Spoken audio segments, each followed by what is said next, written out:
আসসালামু আলাইকুম dear viewers. আজকে আমি ছোট্ট টপিক নিয়ে চলে আসছি। টপিকটা হচ্ছে দরকার নেই।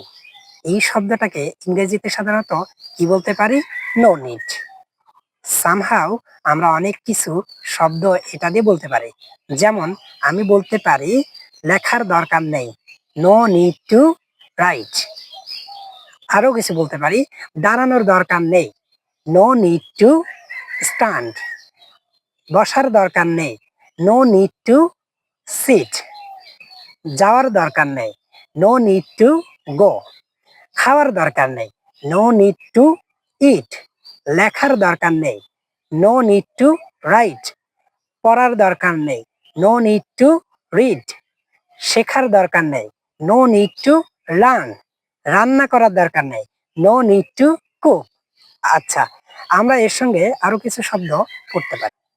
আচ্ছা, আমরা অনেক সময় কি করি? প্রাত্যহিক জীবনে তুমি কতবার, তুমি কতবার যাবে, তুমি কতবার খাবে, এই ধরনের আমরা অনেক শব্দ বলে থাকি। এই শব্দটাকে আমরা সাধারণত ইংরেজিতে কিভাবে বলতে পারি? How often. দ্যাটস মিন আমরা এক্সাম্পল হিসেবে নিতে পারি যে তুমি কতবার করবে। তো হতে পারে কি how often will you do. তুমি কতদিন পর পর ব্যায়াম করবে? How often do you exercise. তুমি কতদিন পর পর ব্যায়াম করবে? এটাকে কি বললাম আমি? How often do you exercise. আমি যদি আরো বলি যে তুমি কতদিন পর পর তোমার বাবা মার সাথে দেখা করবে, তাহলে হতে পারে কি how often do you visit your parents.